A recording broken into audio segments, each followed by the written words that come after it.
Directamente en el tema que quiero compartir en esta noche. El domingo pasado había hablado con respecto a una de las escenas más tremendas, ¿no? Cuando vemos la mano del Señor ejecutando su juicio en contra de aquellos o de aquella ciudad que era una ciudad que había determinado ir en contra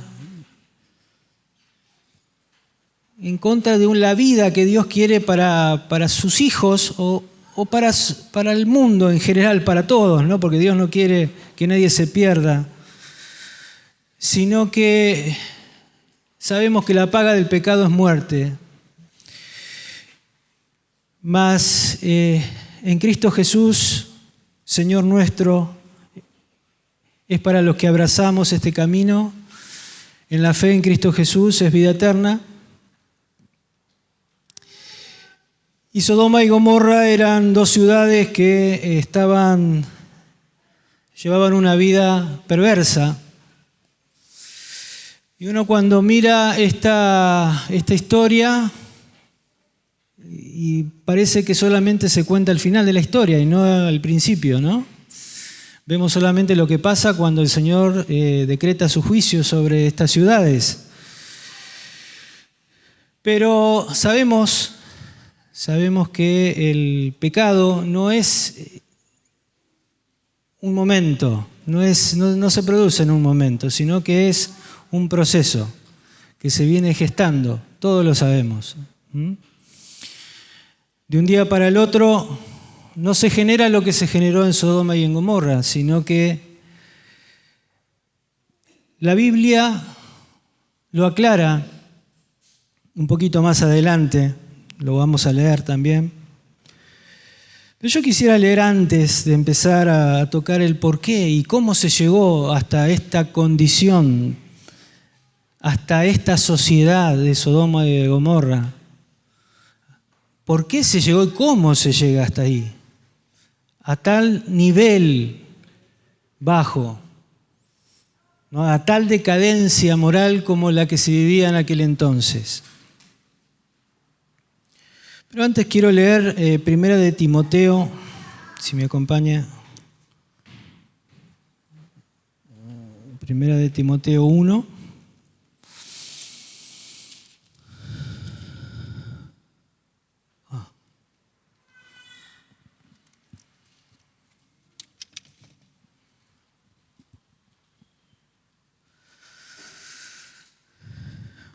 Uno del 8 dice, capítulo 1, verso 8, pero sabemos que la ley es buena si uno la usa legítimamente, conociendo esto, que la ley no fue dada para el justo, sino para los transgresores y desobedientes, para los impíos, pecadores, para los irreverentes y profanos, para los parricidas, matricidas, para los homicidas, para los fornicarios, para los sodomitas, para los secuestradores, para los mentirosos y pérjuros, y para cuanto se oponga a la sana doctrina. O sea que la ley fue escrita para todos aquellos que somos pecadores, ¿sí? Y le podamos poner la etiqueta o las características que dicen y lo establece la palabra del Señor. Todos somos pecadores.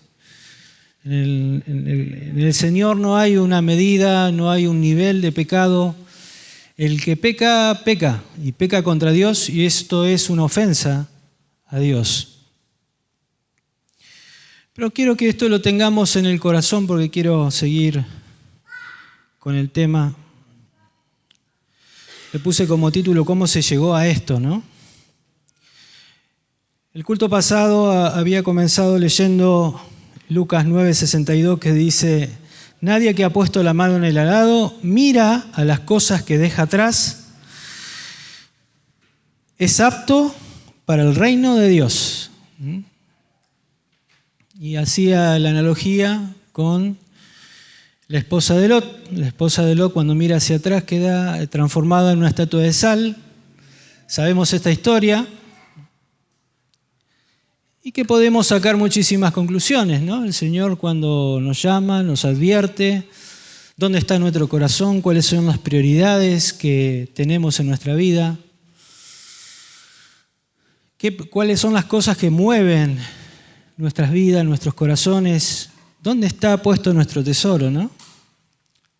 Sobre todas las cosas. Y lo que Dios con este mensaje, con esta situación, con este evento, el Señor hablaba a nuestros corazones el domingo pasado. Y son aquellas cosas que debemos dejar y no volver. Y que tenemos que determinar y que tenemos que decidir. Y cuando Dios habla, siempre decimos desde acá, tenemos que hacer caso en el momento y no dar vueltas. En este mismo capítulo de Lucas 9:62 vemos que también al Señor le dice, a alguno le dice, sígame o sígueme. Y le dice, Señor, espera un poquito que yo voy a ir hasta a despedir a mi padre. Y después, y el Señor dice, no, esto no es así, ¿no? Parafraseando un poco, no es así. Nadie que ha puesto la mano en el arado y mira las cosas que deja atrás es apto para el reino de Dios. Cuando el Señor nos habla, sabemos que tenemos que decirle, Señor, aquí estoy, envíame a mí. Acá estoy dispuesto y de buena voluntad. Muchas veces hay algunos chicos en casa bíblica, ay, mirá que me enamoré, que tengo algo en mi corazón y que vengo con esto y que el Señor me habló y empiezan a volar. Y cuando uno lo tiene que bajar, ¿no?, de esa situación y le digo, el Señor te habló y el Señor quiere que vos estés acá. Sí, seguro, el Señor me habló. Bueno, tenés que dejar todo eso. Plop. ¿Cómo? Y cuando el Señor nos llama tenemos que dejar todo. Ah, no, pero usted, pastor, es muy cruel. No. Estoy haciendo un bien. Hay que dejar todo. Cuando Dios habla, hay que dejar todo. Dice la palabra de Dios, buscad primeramente el reino de Dios y su justicia. Y todo lo demás viene añadido, todo. Hasta las cosas del corazón, que parece que tenemos el control de esto. Aún en estas cosas que creemos muchas veces que tenemos control, el Señor nos conoce más a nosotros que nosotros a nosotros mismos. Porque aparte tenemos un corazón engañoso. Lo dice la palabra, ¿no? Y no queremos quedarnos como petrificados, ¿no?, por volver, retroceder de aquellas cosas las cuales el Señor ya nos ha hecho libres. El momento que hemos recibido al Señor Jesucristo, el Señor ha transformado nuestras vidas y nos va capacitando cada día para que nosotros podamos caminar conforme a sus propósitos, en ese camino que Él ha trazado, que es perfecto, que es bueno. Aleluya. Pero acá en el libro de Ezequiel, el Señor echa luz con respecto a la situación de este pueblo, ¿no? De este pueblo que empezamos a hablar de Sodoma y de Gomorra. Empezamos a hablar de que la ley fue escrita para todos y para todo tipo de personas. Para los que estamos en la iglesia, a veces miramos la iglesia y decimos, no, somos todos gente buena y todos sabemos que somos lo vil y despreciado de este mundo. El Señor lo dice así. Somos los que necesitamos, somos los que el Señor ha elegido transformarnos para hacer su obra en nosotros. Bendito sea el Señor que Él se propuso hacer esto.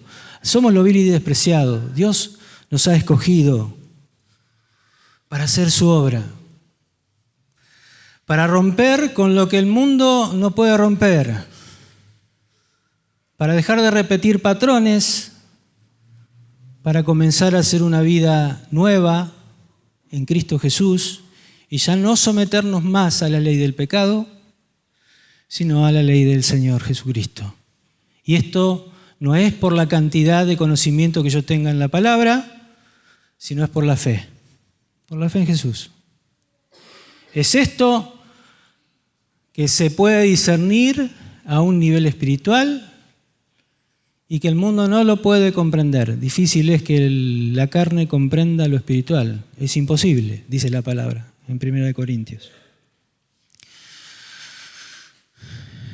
Recién decía, lo que pasó en Sodoma y Gomorra, parece que vemos la última partecita nada más, vemos la parte del final, cuando viene la destrucción, esta mujer se convierte en una estatua de sal, y bueno, Lot, el Señor tiene misericordia y va a un lugar que se llama Zoar, ahí muy cerca, con sus hijas. Pero vamos a leer, por favor, Ezequiel, si usted me acompaña, Ezequiel 16.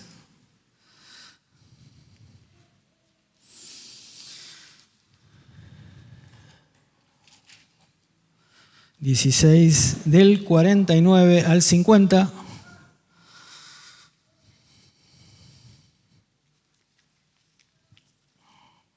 Son solamente dos versículos. Y dice, he aquí, que esta fue la maldad de Sodoma, tu hermana, soberbia, saciedad de pan, y abundancia de ociosidad tuvieron ella y sus hijas, y no fortaleció la mano del afligido y del menesteroso. Y se llenaron de soberbia e hicieron abominación delante de mí, y cuando la vi, las quité. La palabra de Dios echa luz con respecto a cómo o qué pasó en estas ciudades para que el Señor tenga esta determinación tan drástica de quitarlas directamente. A través de este episodio conocido y que relata el libro de Génesis. Es interesante ver en el griego soberbia se utiliza el término gaón, que hace alusión a la acción que determina o de determinar lo que es bueno y lo que es malo. Y en el versículo 50 se utiliza para la palabra también soberbia otra expresión en griego que es toevá, que significa determinar hacer algo abominable en contra de la naturaleza. Entonces, fíjense que la palabra soberbia, si bien acá lo leemos, en el griego tiene dos acepciones. Una es determinar el bien y el mal, y en el otro significa hacer algo abominable en contra de la naturaleza. Es una palabra que tiene dos acepciones en griego. Es interesante verlo así, porque entonces podemos entender un poco más de cuáles fueron aquellos pasos que determinaron o que llevaron a que estas sociedades de ese momento terminaran en lo que terminaron, ¿no? Es escalofriante cuando leemos nomás. Pensarlo, visualizarlo en nuestra mente ya es perturbador. Un grupo de gente que quiere abusar de otra con toda libertad, reuniéndose delante de la puerta, en este caso de Lot, para tener relaciones sexuales o homosexuales con dos personas desconocidas. Volvemos a leer. Y he aquí, esta es la maldad de Sodoma, tu hermana, soberbia en primer lugar, saciedad de pan y abundancia de ociosidad tuvieron ella y sus hijas, y no fortaleció la mano del afligido y del menesteroso.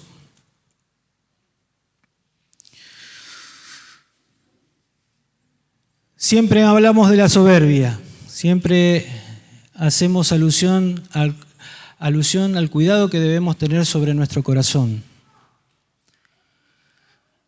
Y hoy a la mañana también se hablaba de quebranto de corazón. ¿Y cuánto necesitamos que el Señor quebrante nuestras vidas?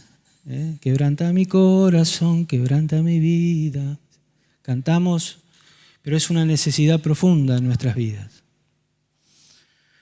¿Para qué necesitamos y por qué el Espíritu Santo vez tras vez viene a traernos la luz para que podamos quebrantarnos? O para que esto esté en nuestros corazones y podamos empezar a buscar esto cuando no lo tenemos. Porque a veces no nos sale, no nace de nosotros quebrantarnos. Obviamente que siempre queremos estar enteros, pero a veces lo tenemos que buscar. Generalmente lo tenemos que buscar. Todo el tiempo tenemos que buscar que el Señor quebrante nuestras vidas. ¿Por qué? Y porque tenemos un corazón engañoso y perverso. Y necesitamos que Dios quebrante nuestras vidas para que sea todo de Él y cada día menos de nosotros. Necesitamos que el Señor transforme nuestras vidas. Y fíjese cómo empieza esta sociedad a generarse con soberbia. Dijimos la primera acepción, determinar lo que es bueno y lo que es malo. Si nosotros determinaríamos lo que es bueno y lo que es malo, entonces todo lo que a mí me parece que es bueno para mí. Entonces yo determino lo que es bueno y lo que es malo para mí. Bueno, esta sociedad no guió su vida o su sociedad o su estructura como sociedad en base a las Escrituras, sino a lo que a ellos le parecía que era bueno y que era malo.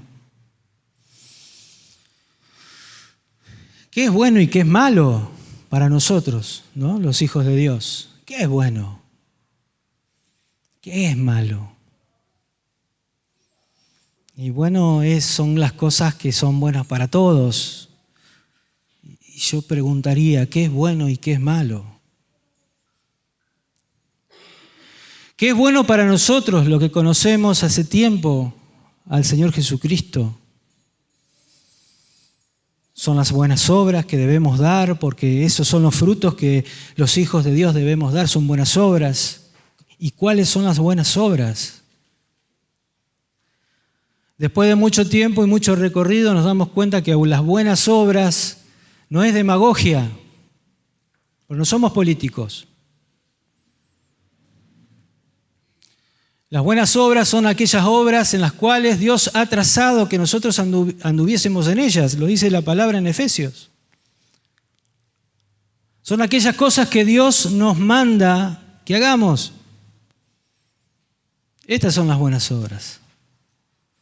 Cuando escuchamos la voz de Dios y nos dice esto es lo que debes hacer. Dicen las cuales, en estas obras son en las cuales no nos deberíamos mover nunca.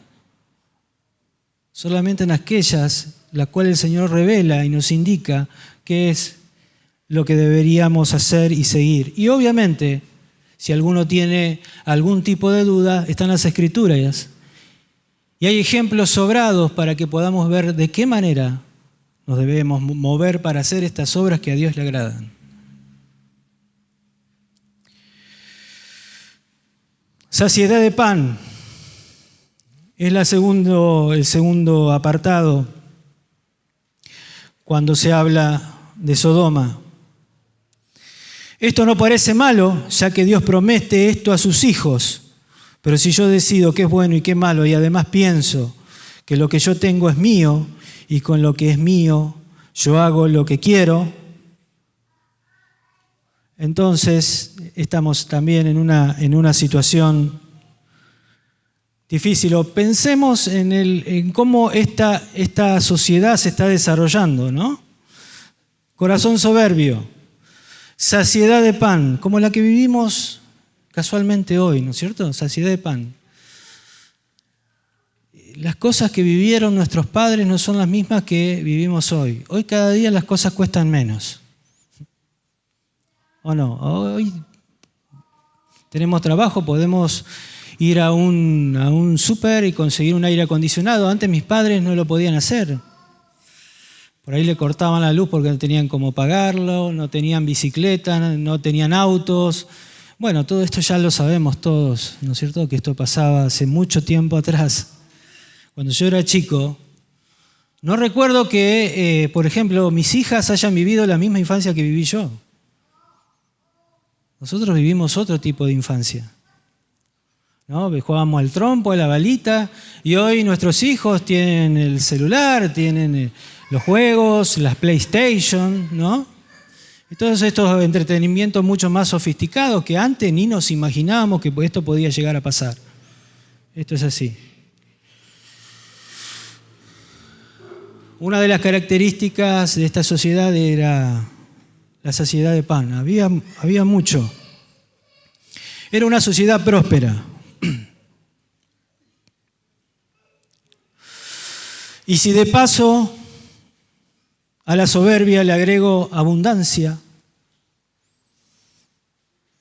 y también a esa abundancia, aplicándole la soberbia, pienso que yo soy lo que tengo, ¿no?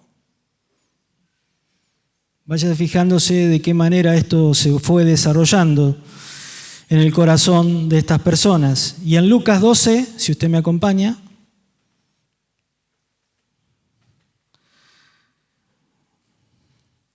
Lucas 12, del 13 al 21,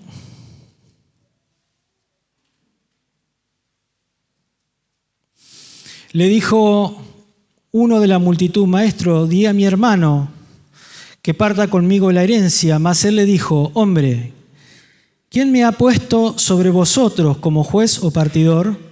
Y les dijo: Mirad y guardaos de toda avaricia, porque la vida del hombre no consiste en la abundancia de los bienes que posee. También le refirió una parábola diciendo: La heredad de un hombre rico había producido mucho. Y él pensaba dentro de sí diciendo: ¿qué haré? Porque no tengo dónde guardar mis frutos. Y dijo: esto haré, derribaré mis graneros y los edificaré mayores, y allí guardaré todos mis frutos y mis bienes. Y diré a mi alma: alma, muchos bienes tienes guardados para muchos años. Repósate, come, bebe, regocíjate. Pero Dios le dijo: necio, esta noche vienen a pedirte tu alma. Y lo que has provisto, ¿de quién será? Así es el que hace para sí tesoros y no es rico para con Dios. Necio. En otras versiones dice: estúpido, trabajaste tanto. Y acá no dice que este hombre hizo cosas fuera de lugar, simplemente dice que tuvo una buena cosecha. Y trabajó y se esforzó y se regocijó su alma porque había logrado muchas cosas. Iba a destruir esos graneros, iba a hacer unos nuevos, uno más grande. Y él pensaba en el futuro y proyectamos el futuro a veces como nosotros pensamos o proyectamos y creemos. Vieron que planificamos mucho a veces. Y el Señor le dice: estúpido, ¿para quién será lo que hiciste? ¿Vos lo pensaste?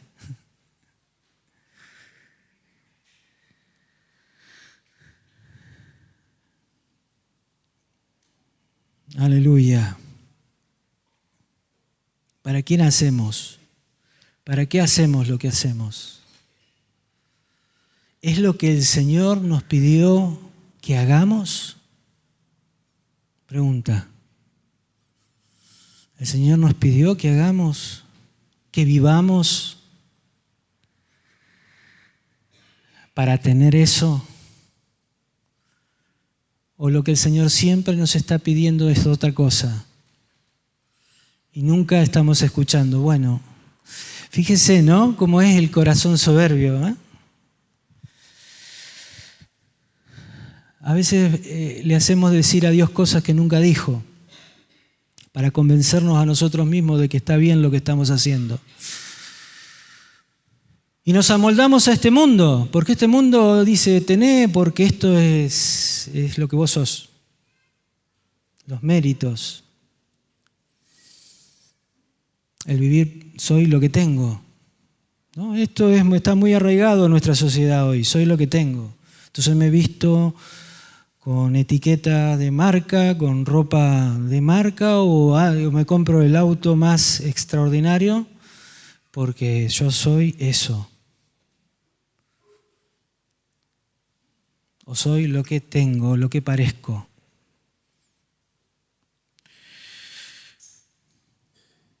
Toda similitud de la sociedad aquella con esta parece ser un calco, ¿no?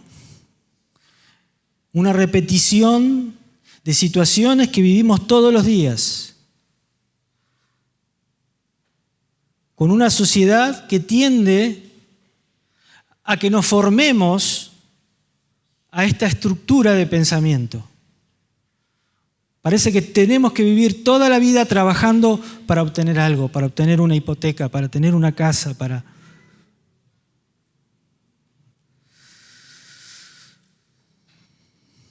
Tonto, le dice el Señor.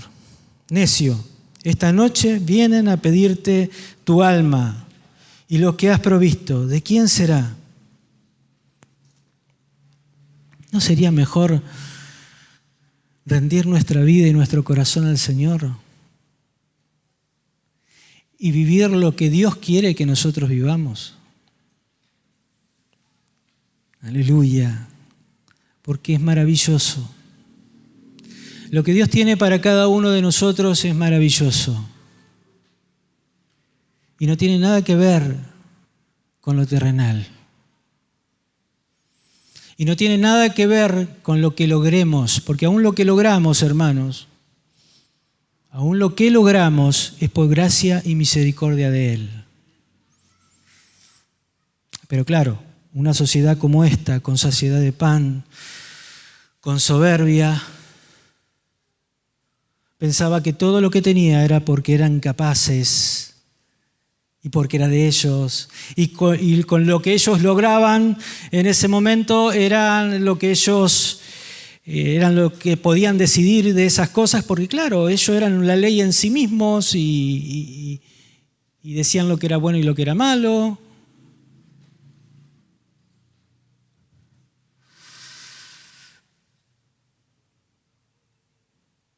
Vamos a leer también Primera de Timoteo.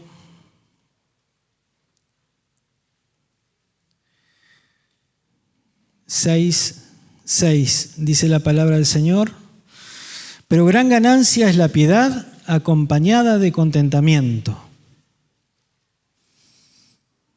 Aleluya. ¿Estamos contentos con lo que tenemos? Una pregunta. ¿Estamos contentos? ¿Somos agradecidos con lo que tenemos? No, que me falta esto, que me falta lo otro, que me falta... Parece que siempre falta algo para que podamos estar contentos, ¿no? Para estar conformes.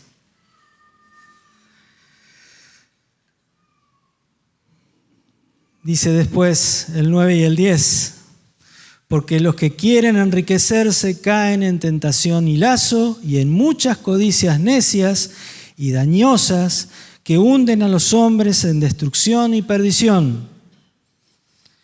Porque raíz de todos los males es el amor al dinero, el cual, codiciando algunos, se extraviaron de la fe y fueron traspasados a muchos dolores.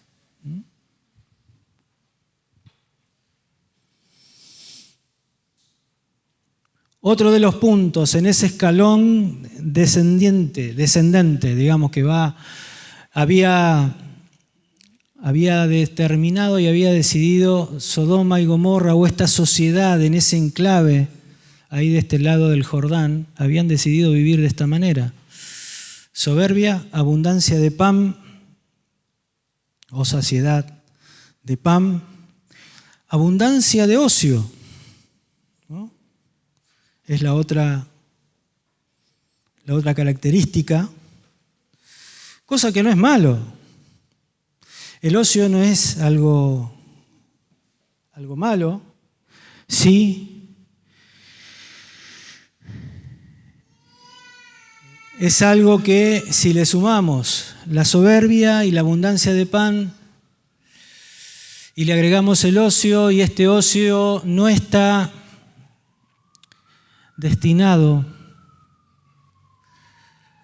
a hacer las obras que el Señor Jesucristo, que Dios impartió en ese momento, obviamente que el ocio va a estar dirigido ya no a algo ni siquiera recreativo, sino a algo directamente malo o perverso.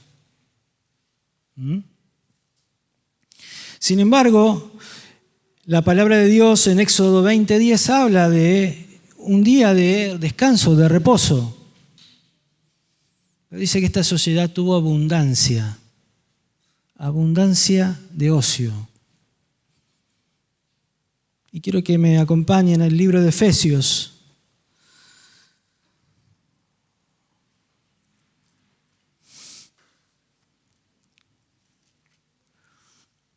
Efesios 5:16.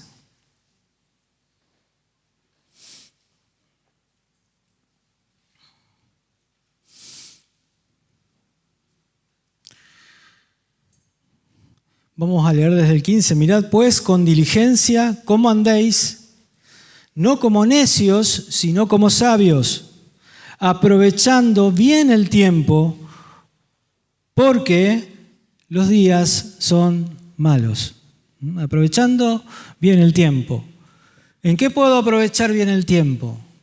Estando con mi familia, estando con mis hijos, estando en la iglesia, escudriñando las Escrituras, orando, estando con mis hermanos en paz, en sobriedad, en armonía. ¿Por qué? Porque los días son malos. Entonces, si a esto le sumo soberbia, si a esto le sumo abundancia de pan, ocio, fíjense esta sociedad cómo se fue constituyendo.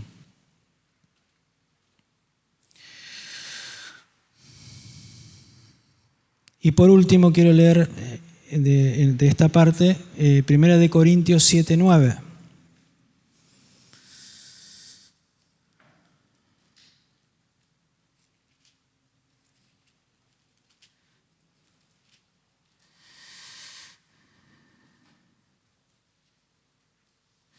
No, perdón. 7:29.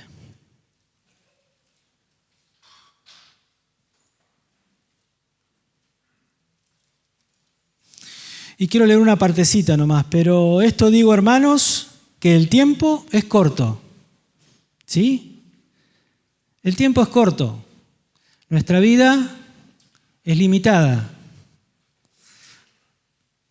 Yo los otros días, alguien me decía, mirá, Fer, tu hija más chica ya tiene 18 años. Yo decía, ¿cuándo pasó? ¿En qué momento sucedió esto?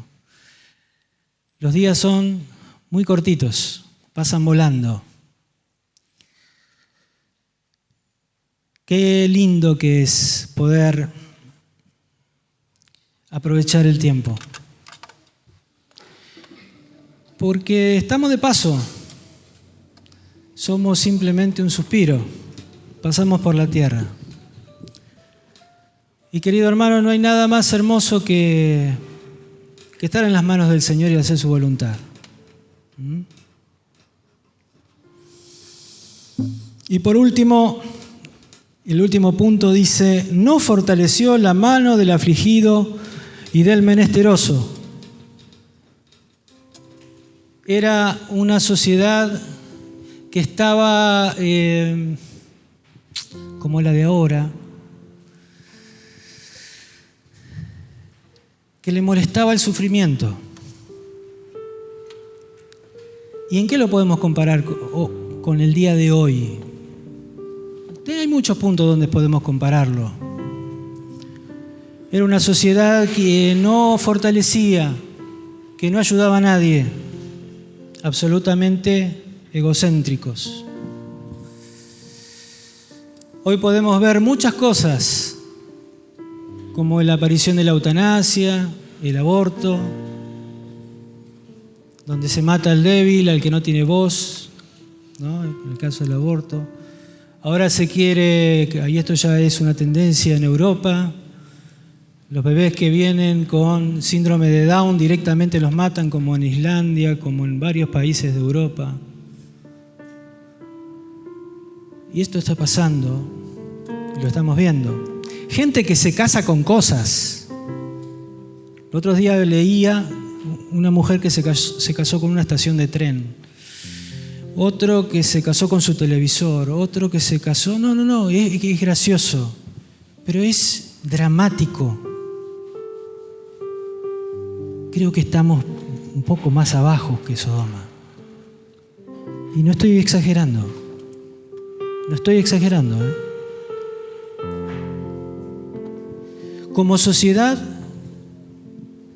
estamos mucho más abajo que esto.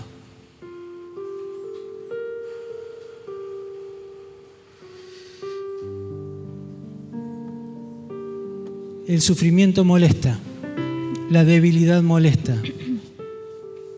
Por eso hoy, en muchos lugares de Europa, directamente los ancianos se toman un avión y se van. Porque no quieren quedar en las manos de los enfermeros, porque los enfermeros tienen la potestad de decirle, bueno, señora, usted está enferma, le pueden dar algún medicamento para hacerlos dormir directamente y despertarse en el Elysium, digamos, bueno, junto al Señor, en el mejor de los casos, ¿no?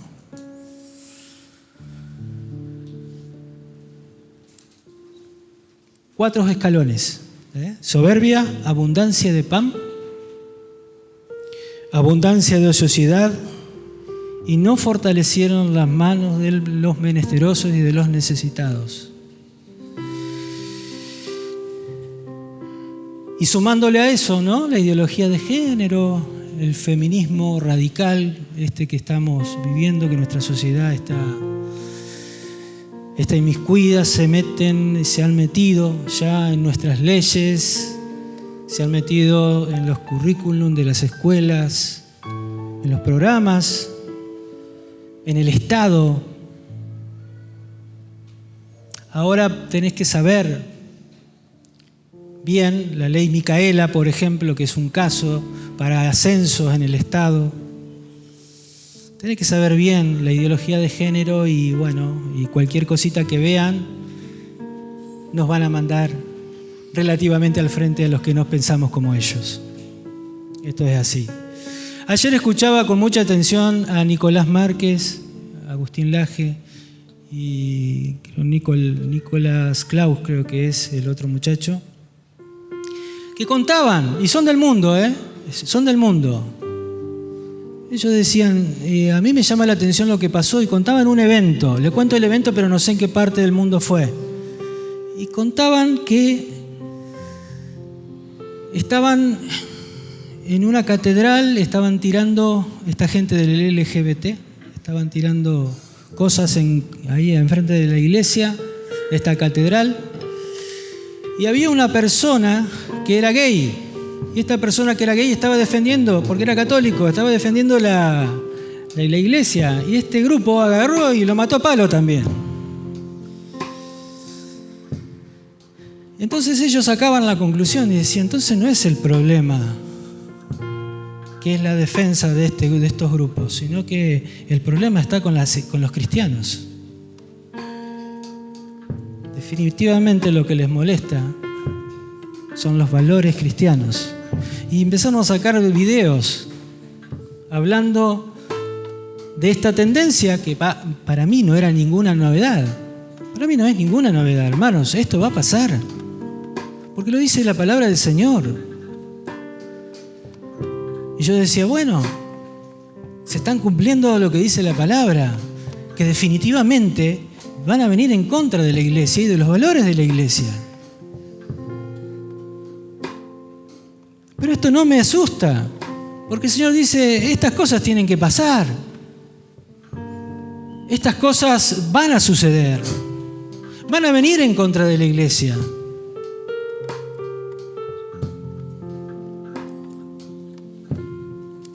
Yo quería alentarlos, hermanos. No sé dónde, en Hebreos.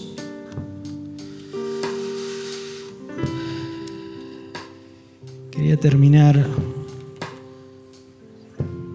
Hebreos 2, del 1 al 4. Si usted me acompaña.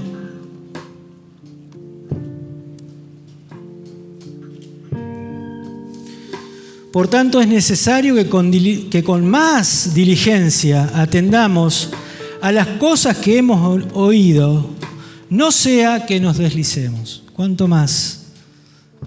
Estamos diciendo hace tiempo en la iglesia, el Señor está trayendo palabra, el Señor está instando a que lo busquemos cada vez más, a que nos guardemos en santidad, a que vivamos para Él, a que nos juntemos en nuestras casas con nuestros hijos, que hablemos con nuestros hijos, que nos fortalezcamos como familia, que seamos aquello para que el Señor nos ha instaurado y nos ha llamado. Si el Señor nos ha llamado a conformar una familia, guardemos lo que Dios nos ha dado a hacer, que es ser una familia.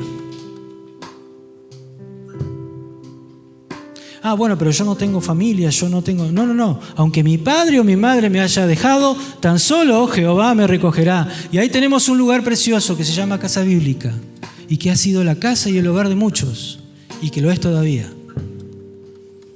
El Señor nunca se ha desentendido de nadie. La iglesia siempre ha abrazado a sus hijos y no lo suelta nunca, ¿eh? Pasan los años y jamás lo suelta. Entonces, hermanos, hoy es un pedido de parte mía, es un llamado, unámonos, porque vienen. Pero dice la palabra de Dios, vendrá el enemigo como un río, pero Jehová levantará bandera. Van a venir, ya están, esto ya está. Y nos van a perseguir. Y nos van a injuriar, y nos van a insultar, y nos van a menospreciar, nos va a pasar. Pero Dios es fiel. Y el Señor está de nuestro lado. Aleluya. Aleluya. Él es fiel. Confiemos en Él. Porque si la palabra dicha por medio de los ángeles fue firme, y toda transgresión y desobediencia recibió justa retribución, ¿cómo escaparemos nosotros si descuidamos una salvación tan grande? Aleluya. Esta salvación es muy grande. Y no le decimos que vengan como desafiando. No es nuestro lugar. Vamos a unirnos, vamos a arrepentirnos, vamos a volvernos de nuestro camino. Vamos a pedirle al Señor que quebrante nuestros corazones. Vamos a pedirle al Señor que bendiga a esta gente, que las guarde, que la luz de la palabra de Dios llegue a sus corazones, para que la luz del Dios le resplandezca a sus vidas y se puedan volver muchos. Por eso leí el versículo que leí al principio. La palabra también es para los sodomitas, para aquellos que no piensan como nosotros, para que viven de otra manera. ¿Cómo debemos mirarlos? ¿Con desprecio? No nos enseña esto el Señor. Dice el Señor que se conmovía. Se conmovía. Tengo tantas anotaciones acá. Mateo 9:36. Si me acompañan, por favor. Quiero leerlo desde acá nomás.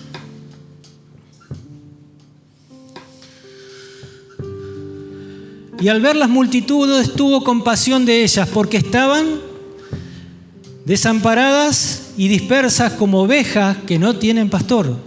Tremendo, no tienen pastor, no tenía quien los guíe.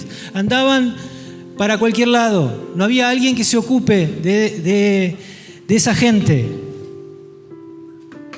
Pero el Señor le daba pena, le daba compasión, se movía a compasión. Él estaba lleno de misericordia para con esas vidas. Atendía a una necesidad espiritual. Mateo 14:14.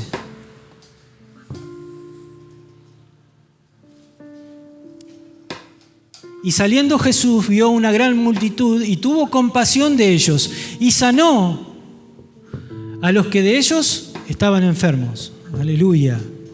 El Señor se movía por compasión y sanaba las necesidades físicas. Y por último, Mateo 15:32. Y Jesús, llamando a sus discípulos, dijo: tengo compasión de la gente, porque ya hace 3 días que están conmigo y no tienen que comer, y enviarlos en ayuna no quiero, no sea que se desmaye en el camino. Aleluya. Qué mirada la del Señor, ¿eh? No se sacaba a la gente de encima. La iglesia no se saca a la gente de encima. La iglesia se mueve por compasión. Somos sus hijos. Y nos tenemos que mover como Cristo. Aleluya. Acá hay una necesidad material. No nos desentendemos. No nos movemos por lo que tenemos, nos movemos en fe. Aleluya. Yo me acuerdo hace muchos años, no teníamos ni 5 centavos en la iglesia. Necesitábamos hacer la conexión de gas natural en la iglesia porque justo pasaba por ahí el caño. Y nos miramos con el pastor Carachi y decimos: los vamos a hacer igual. No sé si no nos va a alcanzar, pero lo vamos a hacer. Y hermanos, y ahora ustedes ven, lo hicimos igual en fe. Y ahí está. ¿Saben por qué? Porque Dios es fiel. Porque es para su gloria. Porque Él provee. Porque Él abre. Porque Él hace. Yo glorifico al Señor por lo que Él nos ha dado. Podemos darle gracias al Señor por lo que tenemos. Porque es mucho. Es mucho más de lo que muchos de nosotros nos merecemos. Démosle gracias al Señor todos los días de nuestras vidas. Y lo que tengamos de vida, vivámoslo en Él, dándole gracias, glorificándole, poniéndolo a Él en primer lugar. Y miremos con misericordia, porque el Señor no miraba con desprecio a los pecadores. ¿Cómo vamos a mirar a la gente que está en contra de nosotros y se nos vienen y nos van a criticar y nos van a señalar? ¿Lo vamos a mirar con compasión? ¿O cómo lo vamos a mirar? Qué tremendo, ¿eh? Qué tremendo que el Señor transforme nuestro corazón y nuestra mente. Necesitamos ser renovados por Él. No digo que es fácil esto, ¿eh? Pero van a venir muchos con muchas necesidades y la iglesia tiene que estar preparada para recibirlos con amor, no con juicio, con amor. Pero que el Señor nos prepare para esta hora. Amén. Aleluya.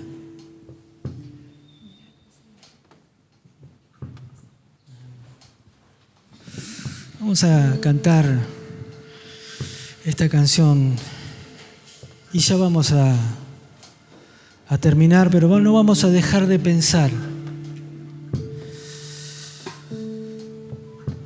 No vamos a dejar de pensar.